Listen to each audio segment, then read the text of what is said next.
All right, what is going on, everybody? Welcome back to another day of SaberSim's DFS office hours. It is Friday, May 12th of 2023 here. We got a big 13-game MLB slate. We have a 2-game NHL slate tonight, and then we also have a 2-game NBA playoff slate. This will be our last show of the week. We do the show Monday through Friday, 2 p.m. Eastern, so get your questions in ahead of the weekend here. But for those of you who are new here, welcome. My name is Andrew. I'm one of the coaches over here at SaberSim. This is a show where we go over how to use the SaberSim app, answer any and all DFS related questions that come in live in the YouTube chat or in the office hours channel over in our Discord server. If you're not in our Discord, there's a link in the description below to join. Highly recommend it. As always, there's also a link to a 7-day, no strings attached free trial for just stumbling upon this show, not joined up with SaberSim. Check us out, 7-day free trial. Come on this show and get your questions answered. But with that being said,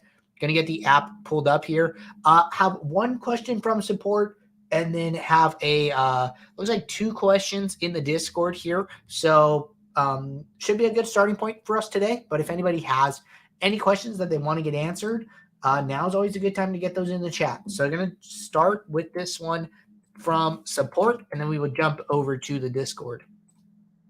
So question says, only thing I'm confused on is just say a team and MLB DFS is chalk. Do I fully fade them as a stack, or do I fade them as a full stack and keep them in as a mini stack? Okay, so good question to get us started today. First off, I just want to talk about, kind of chalk here. So just to start, I think that, we're kind of talking about chalk in the context of this question as having like a negative connotation, right? All chalk is not bad chalk, and all chalk is not good chalk. Sometimes chalk is warranted. Sometimes chalk is not warranted, right? So I just want to proceed with caution here that just because a team is chalky, a team is going to be higher owned here does not mean that you should not play them, does not mean that you should full fade them, does not mean that you shouldn't have some 5 stacks of this team, right? A lineup in DraftKings MLB lineup is consisting of 10 pieces, right? You can stack 5 players from a team at most. That gives you, half of your lineup to get different here. So there is nothing wrong with playing a chalky team. I think Philly is the highest implied run total here on the slate at the moment, right? If we just come to team stacks, sort descending here, we can see that Philly is highest run total team playing in Colorado by a wide margin here, right? But there are plenty of ways to play Philadelphia and still be different from the field, right? We have our secondary stacks, we have our one-offs, we have our pitchers, we have the construction of the way we choose to roster Philadelphia specifically, right? So there's a lot of different ways to play chalk. I would say that I would never just blanket fade anybody. I would never just put this one size fits all answer to chalky teams. I think that the best way to kind of figure out if some of this chalk is warranted is to do a research build or just run like a test build here. Just come into the app, run a build, see what you're getting, right? So let's just run a build. That way we have something to work with here. But we can go from here. So let's let this lineup run. See a couple people jumping in the live chat here. So we'll make sure to get to all the questions before the end of the show, especially since it is a Friday. I want to make sure I get back to everyone here. But these lineups are finishing up here. So let's start chatting about these. So let's go over to team stacks here. I'm going to look, actually I got to make 2 adjustments to projections here to see my lineups. So we're going to look at 20 lineups out of 500 here. Right off the bat, we're pretty, I would say, even with Philadelphia here in our top 20 lineups. So in our top 20 lineups, we're getting to 25% Philadelphia, and then we're getting to about 20% in our pool of 500 lineups. So 100 out of 500 lineups approximately have Philadelphia here. We're playing them at kind of like an even rate here. I do not know why my screen is glitching. But anyways, I think that, this is fine. I think that sometimes when you're not sure what to do with chalk, sometimes the best thing that you can do is be neutral to them. like when you're like, hey, I don't really know about this chalky team. One, listen to SaberSim, right?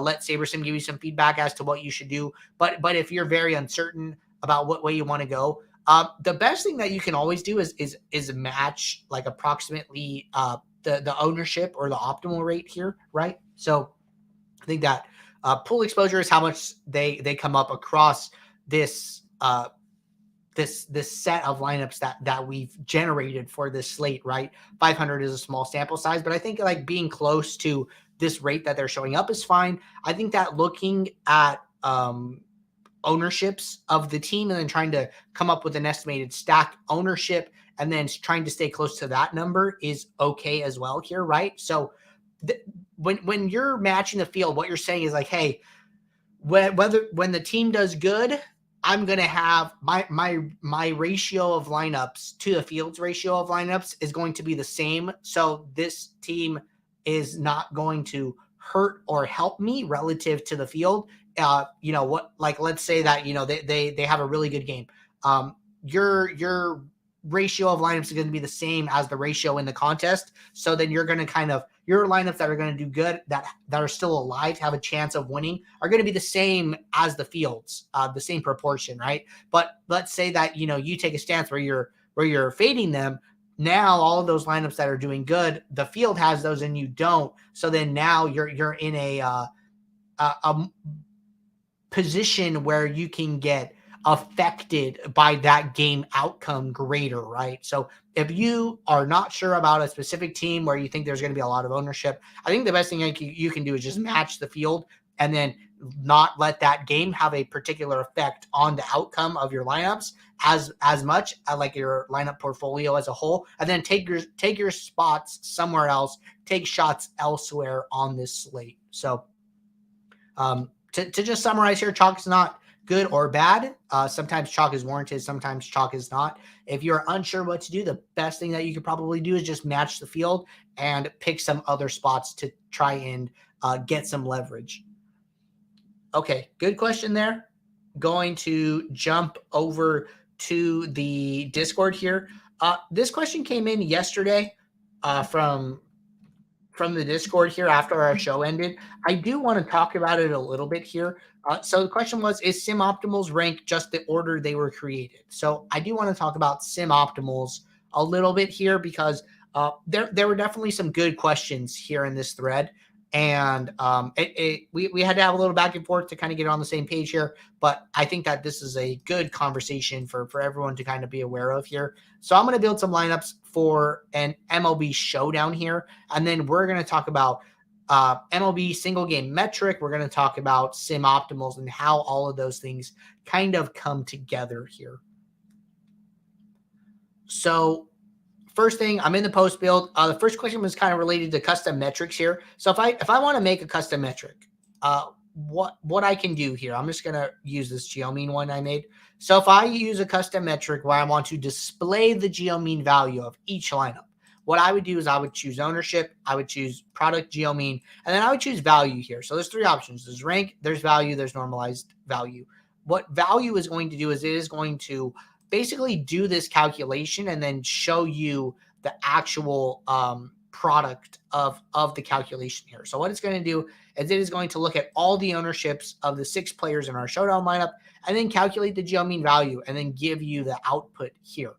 If you were to use rank instead of value, so instead of value, I use rank, and then I can use rank ascending or descending here. What's going to happen is that it is going to calculate the geomean of each lineup, and then it's going to give it a score from 1 to 500 or 1 to however many lineups are in your pool. So I have a pool of 500. So each lineup is going to get a rank from 1 to 500 here. So if I did geomean and I use rank and then I use descending, what would happen is that the highest geomean value would get the biggest number in that set. So my highest geomean,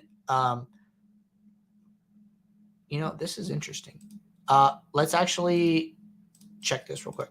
So if I do value, okay, so when I do value, let's see. Okay, value. And I'm sorting high to low. Okay, so then let's go back into this. These custom metrics can be pretty hard, or if you're not used to them, they can be a little tricky. So I always suggest trying to recreate one of the already made metrics to make your life a little bit easier here. So then we're going to resort this. And I'm going to resort this. Okay, so this is definitely our highest geo mean value because we have like all of our players are really highly owned here and our captain as well. So if this is the highest geo mean lineup, it's going to get the biggest number here. So it's going to get a number of 500 if I am using ascending. And then if I'm using descending, then this number should get a much smaller number here. And then you just have to be careful when you're using these high to lows here. Okay, so this would be technically a 0 geo mean because one of our players has 0% ownership here. So then when I'm using ascending, it is giving the lowest geo mean value the highest score. So you have to be careful about two things here. You have to be careful about when you're using rank, are you using ascending versus descending? And then when you are sorting, are you sorting high to low or are you sorting low to high? So be careful with those two things here. It can be a little tricky. Always get used to how the metrics work and figure out what these different sorting methods are doing before using them in your process. I think that is probably the biggest takeaway here. So I'm going to change this geomean one back to value here so I can use it to describe my lineups. And then, okay, so talking about sim optimals here. So there's basically sim optimals comes into play 2 times here.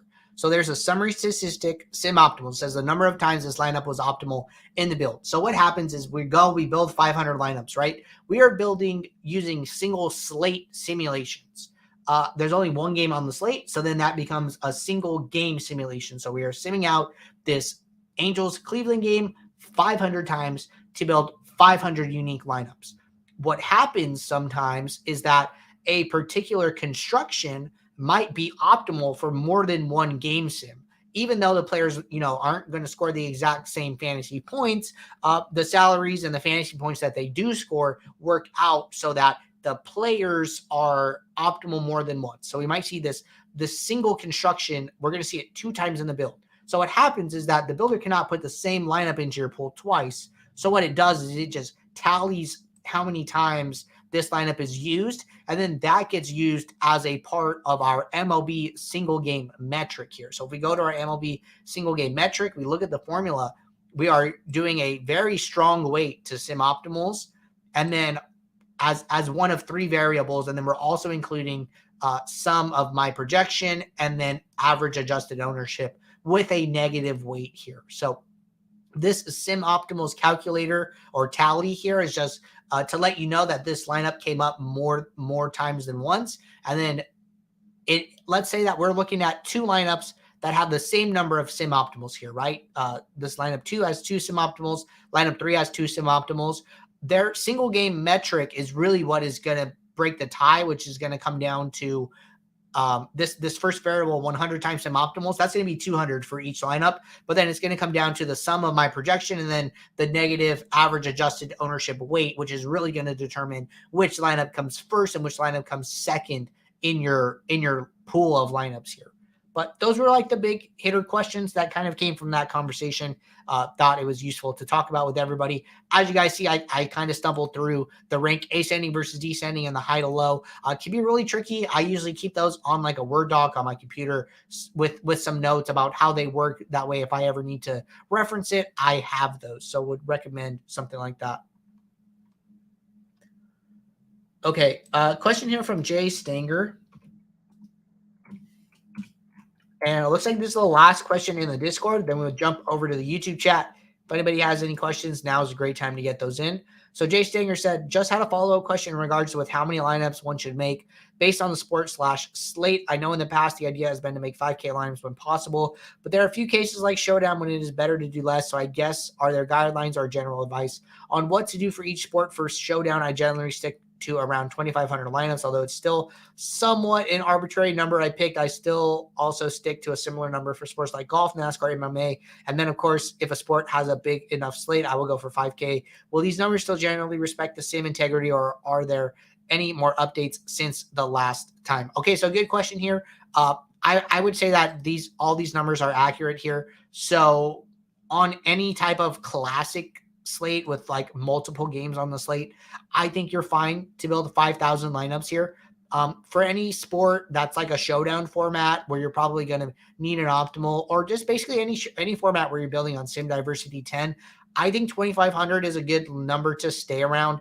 That's kind of the number that I've had success building for. I think that the builder at Sim Diversity 10 specifically has issues building up to 5,000 lineups. So I think 2,500 is more than enough. And I think that that number specifically is a good number where you won't really run into any issues. And the reason I think it's a good number, even though it's half of Classic, is that, we're not trying to diversify. We're not trying to get so spread out. We're trying to take this group of lineups in Showdown and almost wiggle it down to the lineups that we want to play. So we're not trying to have this big effective pool where we can get really diverse. Using mini uniques in Showdown is probably not the best thing to do. I actually recorded a pro video earlier this morning with Jordan and Scott, and we actually talked about mini uniques in Showdown. So if you guys are on the pro plan, have access to the pro exclusive content, would highly recommend checking out the video that comes out later today. Should be it was a fun video to record, and we had a good time, but we did talk about that point specifically. All right. Good question so far. We are through the support channel. We are through the Discord. Jumping over to the YouTube chat. Question from Duck says, I want to be able to set up SaberSim to multiply each player's ownership in a lineup and to stay in between a certain threshold. Is that possible? I want to make sure I am not giving up too much value while making sure I can still have a unique lineup. So if you're trying to build rules based on like a lineup as a whole, what I would do is go to lineup rules, go to add new rule. You can go to aggregate, and then what you can do is you can set thresholds here. So I would do my own. You're saying product. I would recommend looking into GeoMean, which is like a form of which uses product ownership, but makes the numbers a little more easier to use here. But you can do my own product. You can do at least, or you can do no more than. You have to set some type of threshold here that you're comfortable with. So this is something that you should know going into the builder. Like, hey, this is what I'm looking for here. But if you're looking for like some documentation, if you go over to settings, you go to help, and then this will take you to our support library here. And this is what our support library looks like, sabersim.com/support. And then you go over to frequently asked questions. They'll take you like a library of all videos and support articles. Up at the top, you can type in geometric mean. And then I did this video a while ago. It says, how do ownership, product, and ownership geometric mean work? It's a 4-minute video. I walk through product ownership versus geomean versus sum ownership, how they all work together, how you can apply them in the app. This is I think a pretty good video here, a little biased, but quick and shows you how to use them in the app here. So I would highly recommend checking out that video if you want to learn more about applying those type of rules to your process here in the SaberSim app.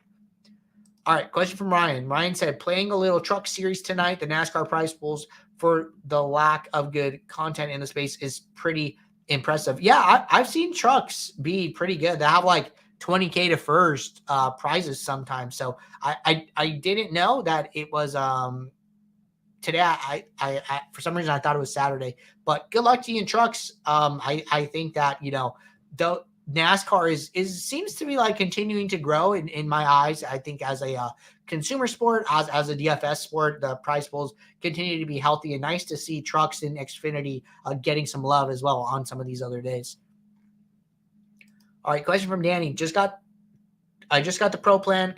Any videos on how to use advanced sorting metrics? Also, where do I access the free daily prop bet? So Danny, just make sure that you are in the Discord. If you're not in the Discord, there's a link in the description of this video in that we're recording right now. So just go check out the description. There should be a link to the Discord. Make sure you're in the Discord.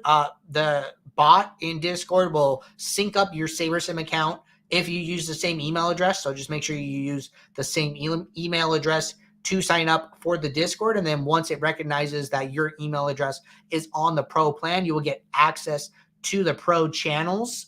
There's a pro channel. There's a pro videos channel. We do have videos about custom metrics. There's a video that Jordan did a couple weeks back, specifically related to custom metrics. So once you're in the pro videos channel, you can just scroll up there. This is where all of our content for pro exclusive videos is going to live. And then we post the free daily prop bet in the pro channel, usually for MLB every day around 12 Eastern. You can find that there. Shane says, is it ever wise to go all in on one player at 90 to 100% on big slates? So I think generally the consensus here is going to be no. I would say that it's definitely no for batters. I think that pitchers are a little different here. So this question is always going to be relative to ownership, right? If we have, a bunch of low salary pitchers, and then we have Spencer Strider as like the sole ace on the slate tonight, Spencer Strider's ownership might get up to like 70%. In order to have some leverage on the field, you might need to get up to like 90, 100%. You know what I mean? But it's all related to leverage, right? So how much leverage, I think is like probably a better question here. Like how much leverage should you have to any one individual player here? And I like to look at it in like multiples of ownership here, like 2 to 3x ownership of a player, I think is like usually a fine leverage heuristic here to kind of start with as a baseline. So I think that, if you have 60% Spencer Strider and he's projected to be 30% owned, I think that's fine, right? But if he were 70% owned, then having 100% of him isn't even 1.5x his ownership here, right? So that is kind of the lens that I would look through when trying to figure out how much exposure I want to have to any one individual player here. And then batter ownerships are just going to be lower naturally here. That's why I would highly, highly recommend not being 91, 100% owned to any individual batter. Ryan said trucks is usually Friday, XFIN on Saturdays. Got it. Thank you. Appreciate that clarification. Just scrolling through here.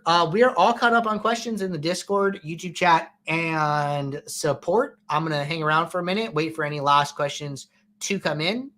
But in the meantime here, if you guys are not playing over on Owner's Box, make sure that you are taking advantage of their overlay and their soft contests.